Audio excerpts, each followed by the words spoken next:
Hello everyone, welcome you all. Moving forward with our this video lecture of chapter number 6, staffing.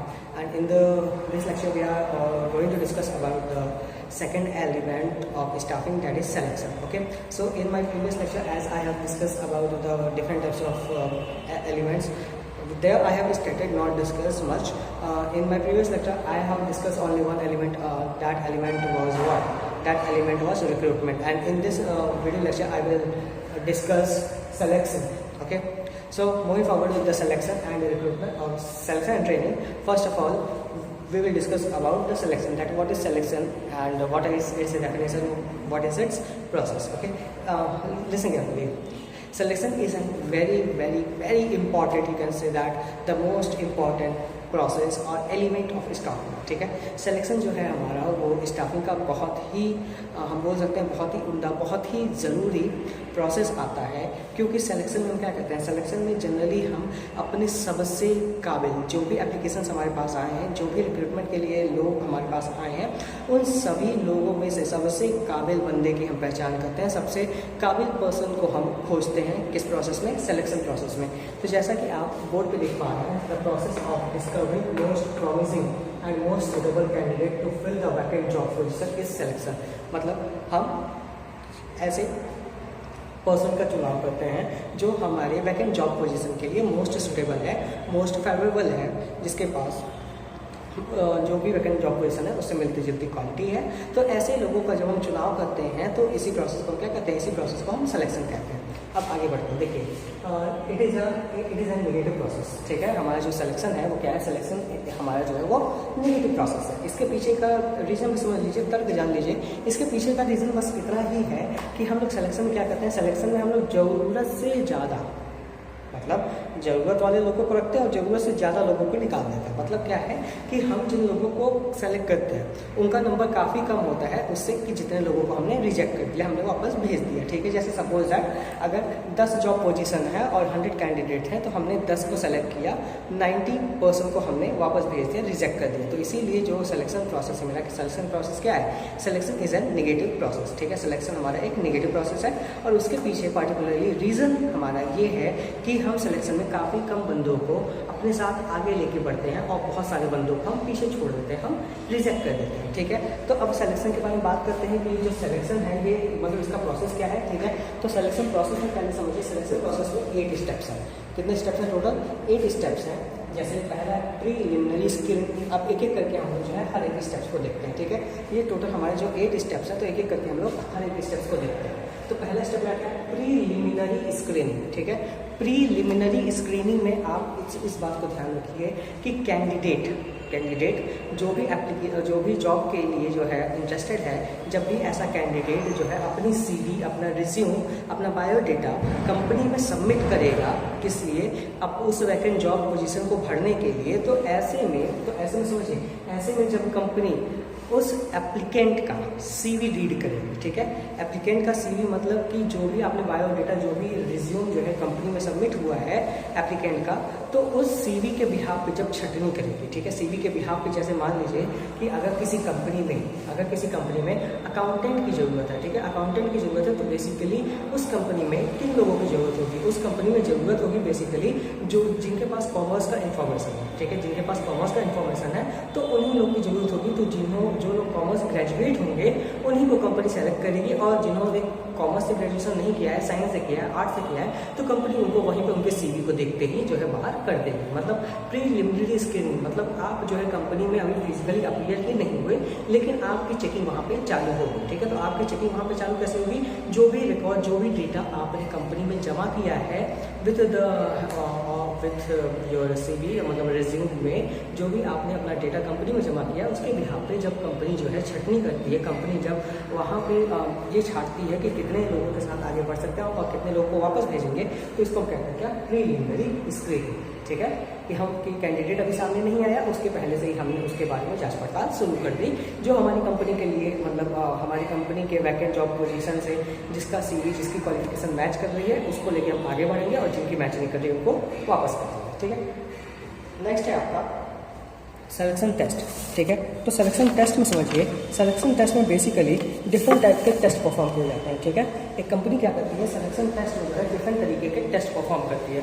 अब different तरीके के test किस लिए perform करती है, डिफरेंट तरीके के टेस्ट कंपनी इसलिए परफॉर्म करती है कि ताकि वो कैंडिडेट को जो है अलग अलग मेरिट पे अलग अलग, हम बोल सकते हैं कि अलग अलग तरीके से उसकी जाँच पड़ताल कर सके कि क्या ये बंदा मेरी कंपनी के लिए सही है, या क्या ये जो मतलब फीमेल एप्लीकेंट है, क्या ये जो फीमेल एप्लीकेंट है, क्या ये मेरी कंपनी में वर्क करने लायक है। अब देखिए, अब ये सिलेक्शन टेस्ट भी जो होते हैं ना, तो सिलेक्शन टेस्ट इतना ईजी नहीं होता है। बेसिकली सिलेक्शन टेस्ट जो है वो 5 टाइप्स के होते हैं, ठीक है। The selection test are of 5 types, okay. We will see one by one. हम हर एक टेस्ट को देखेंगे। सबसे पहले आपका होता है इंटेलिजेंस टेस्ट।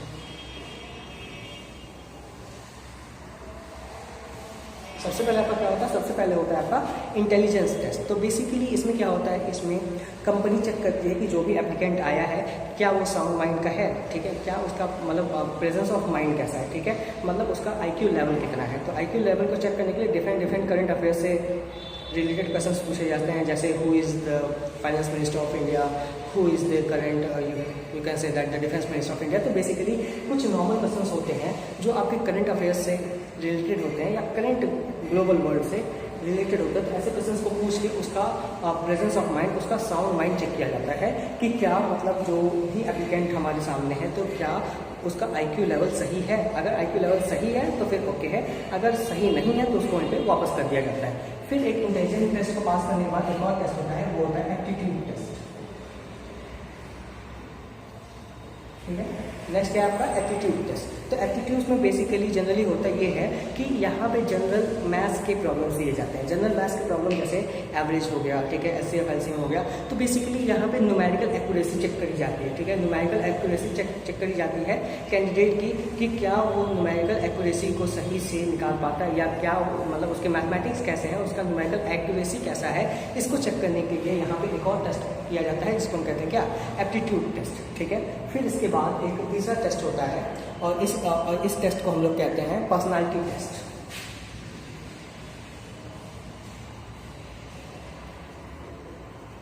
ठीक है। फिर क्या होता है, पर्सनालिटी टेस्ट। पर्सनालिटी टेस्ट में समझिए, पर्सनालिटी टेस्ट में जनरली ह्यूमन बिहेवियर को रीड किया जाता है, ठीक है।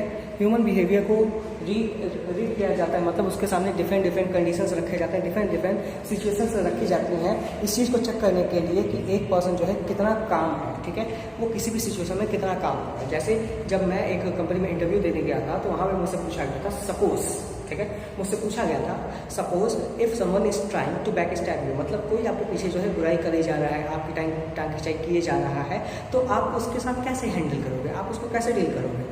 तो यहाँ पे बेसिकली अब देखो, अब यहाँ पे तो मन तो आपका यही करेगा कि कोई मैं खिंचाई करके तो दिखाए, मैं उठ के उसको जो थप्पड़ ना लगा दूँ ढंग से। तो बेसिकली ये ह्यूमन टेंडेंसी है कि जनरली हम ऐसा ही सोच लेते हैं कि अगर किसी ने मुझे बली किया, किसी ने मुझे परेशान किया, तो मैं तो उसको यहीं पर फोड़ दूंगा, like all this kind of things. लेकिन जब इतना प्रेशराइज सिचुएशन मेरे सामने रखा गया कि वो आपको तंगी कर रहा है, वो आपको छोड़ ही नहीं रहा है, वो मतलब अभी तक वो आपके पीठ पीछे बुराई करता था, अब वो आपके सामने आके बुराई कर रहा है, फिर आप उसको कैसे हैंडल करोगे। तो पर्सनालिटी टेस्ट में आप मतलब बहुत क्लियर आंसर गया था। देखिए यहाँ पे बेसिकली ह्यूमन बिहेवियर चेक किया जाता है। ह्यूमन बिहेवियर मतलब कि आप प्रेशर को कैसे हैंडल कर सकते हो, ठीक है। तो यहाँ पे पर्सनालिटी टेस्ट में मेरा एकदम बहुत स्वीट एंड सिंपल आंसर था, if I get a cup of tea my whole anger flush down to the gutter. मतलब मुझे अगर एक कप चाय मिल जाए तो मुझे किसी से कोई गुस्सा ही नहीं होता, ठीक है। बेसिकली यहाँ पे इंटरव्यूअर जो है मुझे चेक करना चाहता था कि मैं क्या सिचुएशन को हैंडल कर सकता हूँ। तो डेफिनेटली जब आपको बहुत गुस्सा आएगा तो आपको कोई ना कोई मीडियम तो चाहिए अपने गुस्से को निकालने के लिए। तो आप क्या करोगे, तोड़ फोड़ करोगे, जाके मारोगे पीटोगे। डेफिनेटली अगर आप ऐसा करोगे तो आपको देन एंड देयर कंपनी से बाहर निकाल दिया जाएगा, ठीक है। तो पर्सनालिटी टेस्ट में बेसिकली ह्यूमन बिहेवियर को चेक किया जाता है कि जो भी हमारे पास कैंडिडेट हमारे सामने है, वो जो ह्यूमन प्रेशर होते हैं, मतलब जितने टाइप्स के प्रेशर्स होते हैं, क्या उनको वो हैंडल कर पाएगा या नहीं। तो डिफरेंट सिचुएशंस को रख के उसकी पर्सनालिटी टेस्ट करी जाती है, उसका ह्यूमन बिहेवियर मतलब उसका बिहेवियर जो है चेक किया जाता है, ठीक है। अगर किसी ने बोल दिया कि कोई मेरी टांग खिंचाई करके तो देखे, मैं उसे इतना खींच के लंबा कर दूँ, तो बेटा आप वहीं पर रिजेक्ट हो, ठीक है। कंपनी आपके साथ आगे बढ़ना नहीं चाहिए।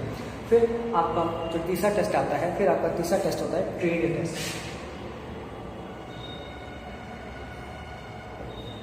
ट्रेड टेस्ट में जनरली कंपनी बस इसी चीज़ को चेक करती है कि जिस भी प्रोडक्ट के लिए आप गए हो, जिस भी जॉब पोजीशन के लिए आप गए हो, आपको उस जॉब पोजीशन के बारे में कितना नॉलेज है, ठीक है। सपोज दैट अगर आप जो है मोबाइल कंपनी में गए हो तो आपको उस मोबाइल कंपनी के बारे में कितना नॉलेज है, उसके प्रोडक्ट के बारे में कितना नॉलेज है। तो बेसिकली प्रोडक्ट के बारे में जब कंपनी इंक्वायर करती है कि आपने जाने से पहले कंपनी के बारे में कितना पढ़ा है, कंपनी के प्रोडक्ट के बारे में कितना पढ़ा है, तो उसको हम लेते हैं किसमें, ट्रेड टेस्ट में, ठीक है। और फिर जो लास्ट आपका सिलेक्शन टेस्ट में आता है वो आता है interest test.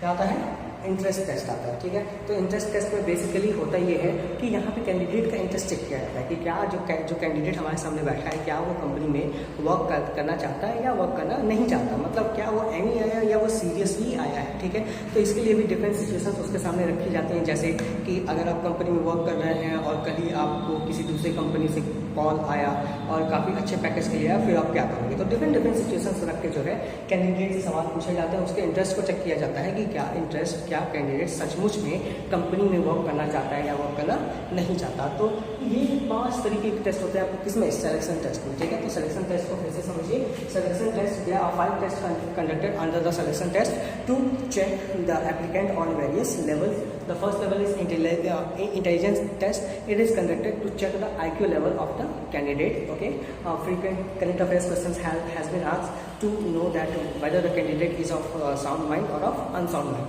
Second test, that is aptitude test, is taken to check the numerical accuracy of the candidate, that whether he is able to solve the easy and simple numerical problems or not. Okay, and the third test is taken, that is a personality test, and the personality test is taken to check the human behavior of the candidate in different types of you can say that situations in a company. The fourth test is the trade test. Trade test is taken to check the candidate that how much knowledge he have before joining the company regarding the product of the company or regarding the company. Okay, and last one, that is the interest test.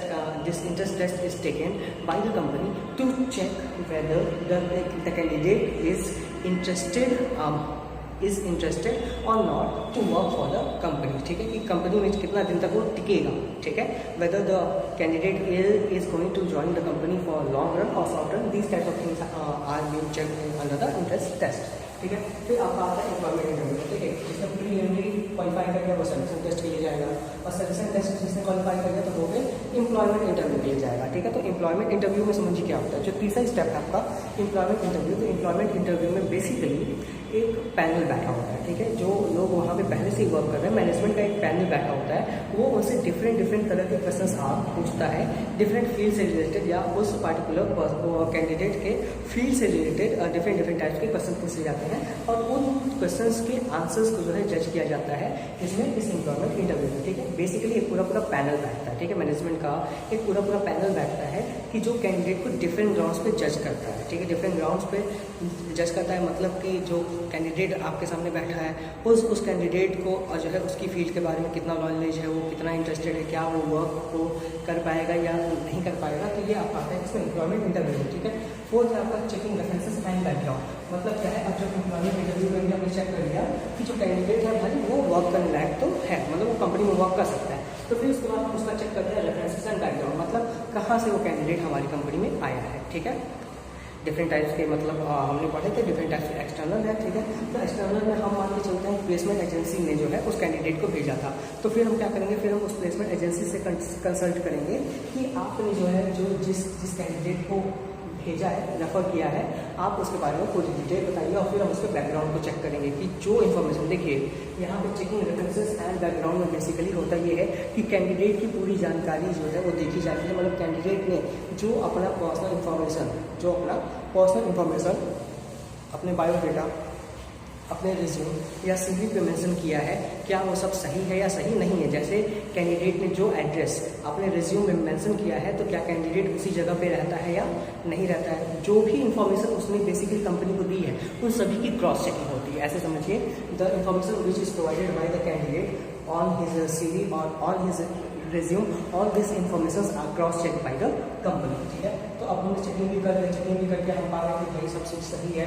तो फिर इसके बाद क्या होता है, फिर इसके बाद जो है सिलेक्शन डिसीजन लिया जाता है। ठीक है, बेसिकली क्या है कि जो ये सारी चीज़ों को जो है पास कर लेता है तो फिर क्या करते हैं कि फिर सिलेक्शन लिस्ट बनती है, और उस सिलेक्शन लिस्ट में जो है मैनेजर क्या करते हैं कि उस सिलेक्शन लिस्ट में जो है उस कैंडिडेट का नाम एंटर करके उसको बताते हैं that you has been selected for this company. ठीक है, आपके सिलेक्शन इंटरव्यू के बाद क्या होता है, मेडिकल टेस्ट होता है, मेडिकल एग्जाम्स होता है। ठीक है, मेडिकल एग्जामिनेशन में बेसिकली जो है जो एम्प्लॉई होता है, मतलब जो कैंडिडेट होता है, जो फ्यूचर एम्प्लॉय होने वाला है, एक डॉक्टर की टीम जो है उसकी कंप्लीट चेकअप करती है। ठीक है, कि कहीं उसको पहले से कोई बीमारी तो नहीं है। ठीक है, तो इस तरीके की तमाम तरह की उसके मतलब उसके मेडिकल एग्जामिनेशन होते हैं, मतलब उसको मेडिकली एग्जामिन किया जाता है, और फिर उसके बाद जो है उसको जॉब ऑफर की जाती है। ठीक है, मेडिकल ग्राउंड्स पर जो है उसको एग्जामिन करने के बाद उसको फिर जॉब ऑफर कर दी जाती है। जॉब ऑफर मतलब कि जिसने इतना सब कर लिया, अब जाके उसको जॉब ऑफर करी जाती है that this type of that this vacant position is going to be filled up by you. ठीक है, तो यहाँ पे उसको जॉब ऑफर बेसिकली उसको एक कॉन्ट्रैक्ट मिल जाता है, ऑफर लेटर मिल जाता है, जिसमें तमाम तरीके के टर्म्स एंड कंडीशंस लिखे हुए होते हैं कि किस तरीके से कैंडिडेट को कंपनी में वर्क करना है। ठीक है, फिर आता है कॉन्ट्रैक्ट एंड एम्प्लॉयमेंट। ठीक है, अब जब जॉब ऑफर कर दिया जाता है तो जॉब ऑफर करने के बाद जो है कैंडिडेट्स से जो है कॉन्ट्रैक्ट भी साइन कराया जाता है। जैसे कॉन्ट्रैक्ट में समझिए कि कॉन्ट्रैक्ट में होता है कि कितने घंटे कैंडिडेट को वर्क करना है, उसका अलाउंस क्या होगा, उसका पे क्या होगा, उसको क्या क्या बेनिफिट्स मिलेंगे। तो basically these all things are mentioned under the contract and employment. ठीक है, अब ये इज कंप्लीट आपका सिलेक्शन प्रोसेस है। ठीक है, I hope so that your selection process is clear. Again, I am going to define one by one. That is, the first one is the preliminary screening, the second one is the selection test, and after that employment interview. ठीक है, जिसमें panel के लोग बैठ के जो है employ का इंटरव्यू लेते हैं। फिर चेकिंग रेफरेंसेस एंड बैकग्राउंड, मतलब जो एम्प्लॉय आया है, कहाँ से आया है, मतलब उसकी जो भी इंफॉर्मेशन उसे दी है वो सही है या नहीं है, वो चेक किया जाता है। फिर उसको सिलेक्ट किया जाता है, फिर उसका मेडिकल एग्जाम लिया जाता है, मतलब डॉक्टर की टीम उसको चेक करती है कहीं उसको कोई पुरानी भीषण बीमारी तो नहीं है, कोई गंभीर बीमारी तो नहीं है। फिर उसके बाद उसको जॉब ऑफर किया जाता है, और जॉब ऑफर करने के बाद कॉन्ट्रैक्ट एंड एम्प्लॉयमेंट होता है, जिसमें बताया जाता है कि वो कितने घंटे वर्क करेगा। ठीक है, उसका पे कितना होगा और वो किस तरीके से वर्क करेगा, उसका क्या रोल होगा। तो basically this is all about the selection and selection process. Okay, so moving forward with our the next element, and the next element is training.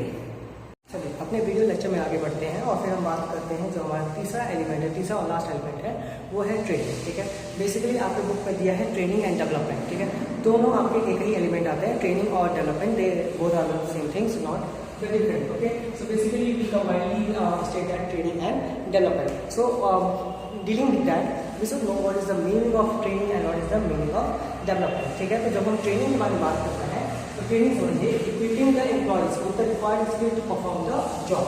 मतलब जब हम अपने एम्प्लॉयज़ को, जब हम क्या अपने एम्प्लॉयज़ को इक्विप करते हैं, उनको बताते हैं, उनको समझाते हैं कि उनको क्या जॉब करना है। ठीक है, equipping the employees with the required skill, मतलब जब हम रिक्वायर्ड स्किल बताते हैं कि किस तरीके से उनको क्या वर्क परफॉर्म करना है, तो इसको हम क्या कहते हैं, इसको हम कहते हैं ट्रेनिंग। ठीक है, basically equipping the employees with the required skill to perform the job is known as training. Okay, next thing that is development of overall growth of the employees, मतलब कि एम्प्लॉय का जो ओवरऑल ग्रोथ होगा, उसका जो personality development होगा, उसका जो फाइनेंशियल ग्रोथ होगा, ठीक है, उसके स्किल में जो ग्रोथ होगा, तो इन सभी ग्रोथ को कंबाइनली हम कहते हैं क्या, डेवलपमेंट। ठीक है, तो डेवलपमेंट का मतलब क्या होता है, overall growth of the employees. तो बेसिकली अब देखिए, अब यहाँ पे आपने ट्रेनिंग समझ लिया। ट्रेनिंग का मतलब क्या है कि जो भी एम्प्लॉय हमने हायर किया है, उस एम्प्लॉय को समझाना, उसे बताना, उसे जो है रेडी करना कि उसे कंपनी में आने वाले समय में क्या वर्क परफॉर्म करना है, this is known as training. Okay, and development means overall growth of the employee. Okay, चलो अब बात करते हैं आगे कि इसकी इंपॉर्टेंस क्या है। ठीक है, तो इंपॉर्टेंस ऑफ ट्रेनिंग की दो जगह इंपॉर्टेंस है। पहली इंपॉर्टेंस है कंपनी के लिए और दूसरी इंपॉर्टेंस है एम्प्लॉय के लिए। ठीक है, तो आगे बढ़ते हैं, देखते हैं कि पहली इंपॉर्टेंस ऑर्गेनाइजेशन के लिए क्या है। तो पहला इंपॉर्टेंस है रिड्यूस लर्निंग टाइम। ठीक है, रिड्यूस लर्निंग टाइम में क्या है कि अगर कोई भी एम्प्लॉय सीधा जाके वर्क पे ही सीखेगा तो वो कहीं ना कहीं बहुत ज़्यादा समय लेगा और वहाँ पे बहुत ज़्यादा वेस्टेज ऑफ रिसोर्स होगा। तो बेसिकली क्या है कि लर्निंग में एम्प्लॉय जो है जल्दी सीखता है, उसको जल्दी चीज़ें समझ में आती हैं। तो जल्दी चीज़ें समझ में आती हैं तो यहाँ पे क्या है, रिड्यूस लर्निंग टाइम, मतलब कि वो जल्दी चीज़ों को ट्रेनिंग में सीख सकता है। क्योंकि वहाँ पे वेस्टेज ऑफ रिसोर्स नहीं होगा, वहाँ पर उसे डर नहीं होगा कि अगर मैंने ये वर्क गलत कर दिया तब क्या होगा, ठीक है। तो रिड्यूस वर्क लर्निंग टाइम में बेसिकली होता यही है कि एम्प्लॉय को जो है फ्लोर पे नहीं, फ्लोर के बाहर ही जो है उसको सारी चीज़ें सिखाई जाती हैं, उसको ट्रेंड एम्प्लॉय के साथ उसको समय बिताने के लिए दिया जाता है कि ताकि वो चीज़ों को सीख सके और जो है अच्छे से परफॉर्म कर सके। नेक्स्ट है आपका बेटर परफॉर्मेंस, ठीक है। तो बेटर परफॉर्मेंस में जैसा कि हम सभी जानते हैं कि जो अनट्रेन्ड एम्प्लॉय है, अनट्रेन्ड मतलब कि जिनको कुछ पता ही नहीं है कंपनी में क्या वर्क करना है, तो वो कहीं ना कहीं जो है उतना वर्क नहीं कर पाएंगे जितना वर्क ट्रेंड एम्प्लॉयज कर पाएंगे, ठीक है। तो बेसिकली परफॉर्मेंस को इम्प्रूव करने के लिए कि नया एम्प्लॉय जो आया है वो भी अच्छे से परफॉर्म करे, उसकी भी उसका जो परफॉर्मेंस लेवल हो वो हाई हो, तो इसलिए हमको क्या करना पड़ेगा, इसलिए हमको जो है उसको ट्रेन करना पड़ेगा, ठीक है।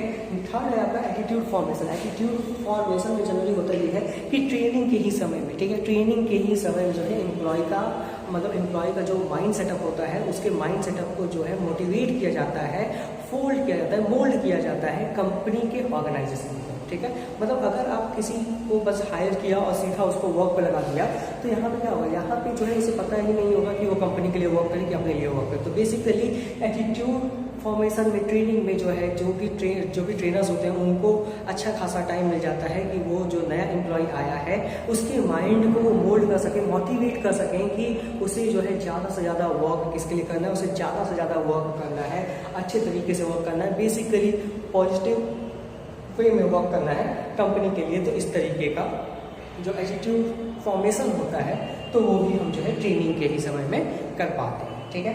नेक्स्ट है हमारा help in solving operational problems, ठीक है। Help in solving operational problem में समझिए कि जब डिफरेंट तरीके की एक्टिविटीज़ को परफॉर्म किया जाता है, ठीक है, तो बहुत तरह की प्रॉब्लम होती हैं, जैसे कोई एम्प्लॉय एब्सेंट हो गया, ठीक है, और अब एम्प्लॉयज़ के बीच में डिससेटिस्फैक्शन हो गया, ठीक है, टीम वर्क जो है सही से नहीं हो पा रहा है, तो बेसिकली सुपरवाइजरी लेवल पे ये सभी चीज़ों की ट्रेनिंग प्रोवाइड करी जाती है कि कैसे जो है हमें एक साथ एक टीम बन के काम करना है कि किसी तरीके मतलब ज़्यादा एब्सेंटिज्म ना हो, ठीक है। जैसे पता चला कि हमारे 10 एम्प्लॉयज़ हैं, 10 में अगर आज 3 छुट्टी पे चले गए तो बाकी के साथ ये बैठ के वो नहीं कर रहे हैं कि हम आए हैं तो हम वर्क कर रहे हैं, वो 3 घर पे हैं तो वो 3 वर्क नहीं कर रहे हैं। इस तरीके का जो उनका मेंटल एटीट्यूड होता है, तो बेसिकली उनसे डील करने का भी समय हमको कहाँ मिलता है, इसी ट्रेनिंग पीरियड में ही मिलता है, ठीक है। कि मतलब अगर वो नहीं आए तो ठीक है, वो नहीं आए हैं तो उनकी जगह हम ही जो है उनका वो कंप्लीट करेंगे कि जो है कंपनी के लिए लॉस ना हो, ठीक है, और तो और हमारा भी कुछ ना कुछ ज़्यादा बेनिफिट हो जाए, ठीक है। आगे है मैनेजिंग मैन पावर नीड, ठीक है। मैनेजिंग मैन पावर नीड में समझिए कि कभी कभी क्या होता है कि कंपनी को अचानक से बहुत ज़्यादा ह्यूमन मैन पावर की ज़रूरत होती है, ठीक है, ज़्यादा लेबर्स की ज़रूरत होती है। तो ऐसे केस में कंपनी क्या करेगी, ऐसे केस में कंपनी जो अंडर ट्रेनिंग एम्प्लॉयज़ हैं, ठीक है, जिनकी मतलब जिनका हम बोल सकते हैं कि जिनका ट्रेनिंग अभी तक कंप्लीट नहीं हुआ है, उन्होंने कुछ सीखा है, तो यहाँ पे हम उनको यूज़ करके अपने मैन पावर को जो है कंप्लीट कर सकते हैं, ठीक है। तो बेसिकली ये जो अनट्रेन्ड एम्प्लॉयज़ होते हैं, जो अंडर ट्रेनिंग एम्प्लॉयज़ होते हैं, ये कंपनी का फ्यूचर असेट होते हैं, कंपनी के फ्यूचर एम्प्लॉयज़ होते हैं कि आने वाले समय में कंपनी इन एम्प्लॉयज़ को यूज़ करके जो है अपने जो मतलब उनका जो मैन पावर नीड का शॉर्टेज है उसको कंपनी कंप्लीट कर ले जाएगी और आने वाले समय में कंपनी के पास मैन पावर नीड नहीं रहेगी। फिर है हेल्प्स टू अडॉप्ट चेंजेस, ठीक है। हेल्प्स टू अडॉप्ट चेंज में समझिए कि ट्रेनिंग के ही टाइम में जो है एम्प्लॉयज़ के अंदर इस चीज़ को रखा जाता है कि जैसे जैसे आगे बिजनेस इन्वायरमेंट में चेंज होगा तो वैसे वैसे उनको अपने अंदर में चेंजेस लाने होंगे, ठीक है। अपने अंदर चेंजेस लाने होंगे मतलब अपने स्किल को चेंज करना होगा, अपने आप को इम्प्रूव करना होगा। बेसिकली ये डिफरेंट टाइप्स के सजेशन जो है या ये डिफरेंट तरीके की जो चीज़ें हैं तो इनको ट्रेनिंग के समय में समझाई जाती है, ठीक है। तो अभी तक हमने बात कर ली importance of training for organisation. अब हम बात करेंगे importance of training to the employees. अब यहाँ देखिए कि एम्प्लॉयज़ के लिए क्या क्या इम्पॉर्टेंस है, मतलब क्या क्या इसकी इम्पॉर्टेंस है, मतलब एम्प्लॉयज़ के लिए ये क्या क्या मतलब ये कैसे बेनिफिशियल है। तो पहला बेनिफिशियल है कि बेटर कैरियर ऑप्शंस, मतलब कि जब एम्प्लॉय ट्रेन रहेगा उसके पास नए नए स्किल्स रहेंगे, नई एजुकेशन रहेगी, तो वो पहले से कहीं ज़्यादा बेहतर परफॉर्म करेगा, उसके पास मोर कैरियर ऑप्शंस होंगे, मतलब वो जॉब में जो है और तेज़ी से प्रमोशन पाएगा और ऊपर की तरफ बढ़ेगा और हायर अथॉरिटी को पाएगा और हायर पोस्ट को अचीव करेगा। दूसरा है अर्निंग मोर, मतलब कि अगर एम्प्लॉई जो है मतलब वो ट्रेंड एम्प्लॉई है, उसने काफ़ी चीज़ों को सीख लिया है, तो जाहिर सी बात है उसको जैसे ही प्रमोशन मिलेगा, जैसे उसको हायर अथॉरिटीज़ मिलेंगी, हायर रिस्पॉन्सिबिलिटीज़ मिलेंगी, तो उसके सैलरी में भी इंक्रीमेंट उसी के अकॉर्डिंग होगा। ठीक है। Third, boost of the moral of the employees, मतलब अगर टाइम टू टाइम एम्प्लॉयज़ को अगर ट्रेन किया जाए तो इस तरीके की ट्रेनिंग जो है एम्प्लॉयज़ के अंदर सेटिस्फैक्शन को भी कंप्लीट करती है और एम्प्लॉय जो है वो कम्प्लीटली सेटिस्फाइड रहता है कि उसको अगर ट्रेनिंग प्रोवाइड करी जा रही है तो वो आने वाले वर्क को बहुत इजी वे में परफॉर्म कर लेगा। नेक्स्ट है लेस चांस ऑफ एक्सीडेंट्स। अब देखिए जनरली अगर यहाँ पे जो है मतलब कंपनी क्या करती है, अगर एम्प्लॉयज़ को चीज़ें सिखा देती हैं, बता देती है कि क्या वर्क करना है, कैसे वर्क करना है, तो यहाँ पे जो एक्सीडेंट्स होते हैं वो बहुत कम होते हैं, मतलब जो वेस्टेज ऑफ रिसोर्स होगा वो क्या होगा, वो कहीं ना कहीं बहुत ज़्यादा कम हो जाएगा, घट जाएगा। ठीक है। अब हम इसके बाद जो है अब हम आगे बढ़ते हैं। अब हम बात करेंगे मेथड्स ऑफ ट्रेनिंग की, लेकिन मेथड्स ऑफ ट्रेनिंग पे बढ़ने से पहले अभी नेक्स्ट स्लाइड पे आपको डिफरेंस मिल जाएगा ट्रेनिंग एंड डेवलपमेंट का, और फिर आपको उसके बाद एक और स्लाइड मिलेगी जिसमें आपको डिफरेंस मिलेगा ट्रेनिंग, एजुकेशन और डेवलपमेंट का। ठीक है। तो अब हम इस लेक्चर को और आगे बढ़ाते हैं, 2 स्लाइड्स के बाद हम बात करेंगे मेथड्स ऑफ ट्रेनिंग की। Here you will find the difference between training and development.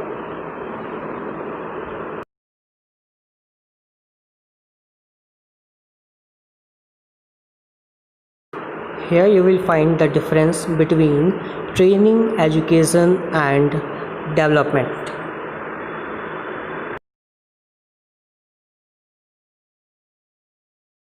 Job और off the job training method. ठीक है। मेथड ऑफ ट्रेनिंग में हम 2 तरीके के ट्रेनिंग मेथड पढ़ने जा रहे हैं, एक है ऑन द जॉब ट्रेनिंग और एक है आपका ऑफ द जॉब ट्रेनिंग। ठीक है। तो ऑन द जॉब ट्रेनिंग और ऑफ द जॉब ट्रेनिंग में पहले मतलब समझिए, ऑन द जॉब ट्रेनिंग मतलब जॉब करते हुए जब नए एम्प्लॉय को ट्रेन किया जाता है। ठीक है। जब जॉब करते हुए नए एम्प्लॉय को ट्रेन किया जाता है, जब वो लाइफ में मतलब जब वो वास्तविकता में जो है जहाँ उसे वर्क करना है वहीं पे रह के अगर वो चीज़ों को सीखता है तो इसको हम कहते हैं ऑन द जॉब ट्रेनिंग। और वहीं मतलब जहाँ पे सारी चीज़ें रियल नहीं होती हैं, ठीक है, जब वो अनरियल वर्ल्ड में जहाँ पे वो डमी इक्विपमेंट्स का यूज़ करके जब वो चीज़ें सीखता है तो उसको हम कहते हैं ऑफ द जॉब ट्रेनिंग। ठीक है। अब ऑन द जॉब और ऑफ द जॉब समझ गए। ऑन द जॉब मतलब वर्क करते हुए और ऑफ द जॉब मतलब वर्क करते नहीं हुए। ठीक है। ऑन द जॉब में प्रोडक्टिविटी होती है और ऑफ द जॉब में प्रोडक्टिविटी नहीं आती है। ठीक है। अब देखिए बेसिकली इसके बीच का भी डिफरेंस मैं आपको एक नेक्स्ट स्लाइड में सेंड कर दूंगा। ठीक है। अगर स्लाइड है तो फिर मतलब इसमें आपको सेंड कर दिया जाएगा, लेकिन इसका रेफरेंस आप लोग खुद बना सकते हैं। ठीक है। अब देखिए अब ऑन द जॉब ट्रेनिंग में देखिए तो ऑन द जॉब ट्रेनिंग में क्या है, अप्रेंटिसशिप प्रोग्राम।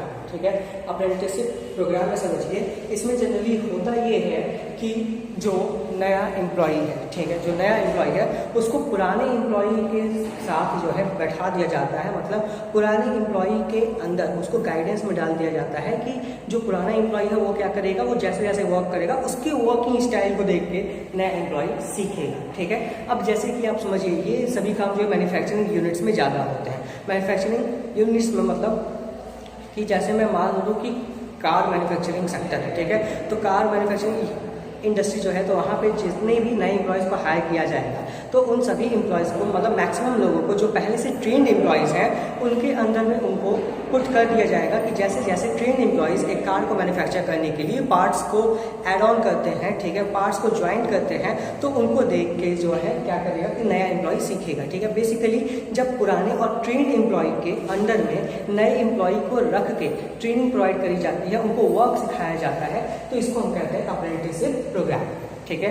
नेक्स्ट है आपका इंटर्नशिप। अब इंटर्नशिप में बहुत अच्छी चीज़ आप समझिए कि इंटर्नशिप में जनरली होता ये है कि इसमें एक एग्रीमेंट होता है। एग्रीमेंट होता है किसमें, कुछ कॉर्पोरेट कंपनीज में और कुछ कॉलेज गोइंग स्टूडेंट्स के बीच में। ठीक है। कॉलेज गोइंग स्टूडेंट्स के बीच में क्या कि जब यहाँ पे इंटर्नशिप प्रोग्राम में जनरली होता ये है कि इंटर्नशिप में आप समझिए जो कुछ प्रोफेशनल इंस्टीट्यूट्स होते हैं, ठीक है, जो कुछ कॉलेजेस होते हैं, तो वो जनरली क्या करते हैं, जो स्टूडेंट्स उनमें पढ़ रहे हैं, ठीक है, मतलब जो स्टूडेंट्स उनमें स्टडी कर रहे हैं, तो उनको स्टडी करते वक्त ही उनको ये टास्क असाइन कर दिया जाता है कि at the time of their study they have to visit any office, any corporate office, and they have to do the training, they have to do the internship for 1 month, for 2 month, for 3 month, ठीक है। Generally जब college going students को किसी company में जो है भेजा जाता है वर्क को लर्न करने के लिए, कंपनी के कल्चर को जानने पहचानने के लिए, तो इस टाइप के ट्रेनिंग प्रोग्राम को हम कहते हैं इंटर्नशिप, ठीक है। इंटर्नशिप में जनरली सैलरी नहीं मिलती है, इसमें थोड़े बहुत पर्क्स मिल जाते हैं, थोड़े बहुत अलाउंस मिल जाते हैं, ठीक है। जैसे सपोज दैट कि आप जब भी फ्यूचर में बीकॉम करने जाएंगे, तो जब आप फाइनल ईयर में होंगे, तो फाइनल ईयर में आपको आपके कॉलेज से टास्क मिल जाएगा कि आपको जो है इतने दिनों की ट्रेनिंग किसी भी एक अच्छे इंस्टीट्यूट से करनी है। तो बेसिकली जब आप अपने कॉलेज गोइंग डेज में ही किसी इंस्टीट्यूट में जाके, किसी कॉर्पोरेट कंपनी में जाके जब आप चीज़ों को सीखोगे, तो इसको हम क्या कहते हैं, इसको हम कहते हैं इंटर्नशिप, ठीक है।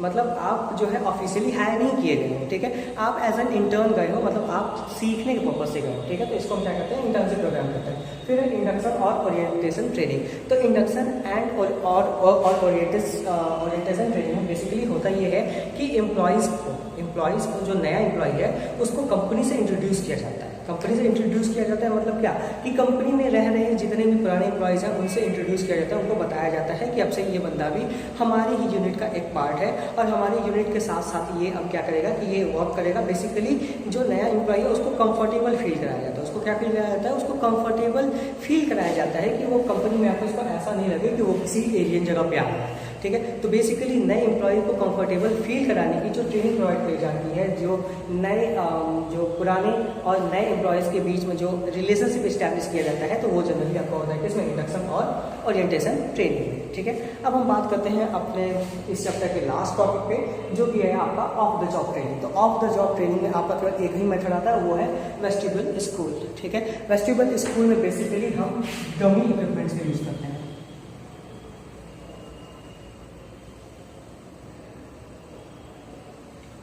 डमी इक्विपमेंट समझिए कि जो इक्विपमेंट्स नया एम्प्लॉय ग्राउंड पे जाके सीखेगा, अपने वर्क प्लेस पे जाके सीखेगा, तो उसी का डमी इक्विपमेंट्स जो है उसको इस तरीके के प्लेस में मिल जाएगा, वेस्टिबल स्कूल में मिल जाएगा, जिसको वो यूज़ करके इस चीज़ को समझ पाएगा कि आने वाले समय में जब वो फ्लोर को हिट करेगा, मतलब जब वो रियल प्रोडक्शन पे जाएगा, तो उसको क्या क्या इक्विपमेंट मिलेंगे और क्या क्या इक्विपमेंट से वो जो है अपना वर्क परफॉर्म करेगा। तो बेसिकली जब डमी इक्विपमेंट्स की मदद से, जब फेक इक्विपमेंट्स की मदद से एम्प्लॉय को ये सिखाया जाता है कि उसको आने वाले समय में क्या वर्क करना है, तो इसको हम बोलते हैं वेस्टिबल स्कूल। अब देखिए, अब of the job training method का सबसे बड़ा एडवांटेज है ये लेस वेस्टेज ऑफ रिसोर्सेज या नो वेस्टेज ऑफ रिसोर्स, क्योंकि जब आप एम्प्लॉय को डमी इक्विपमेंट के साथ सिखाओगे तो आपका कोई रिसोर्स जो है वेस्ट नहीं होगा, लेकिन ऑन द जॉब में आपके रिसोर्सेज वेस्ट हो सकते हैं, ठीक है। तो with this I am ending my lecture here of this chapter number 6. Your staffing is over.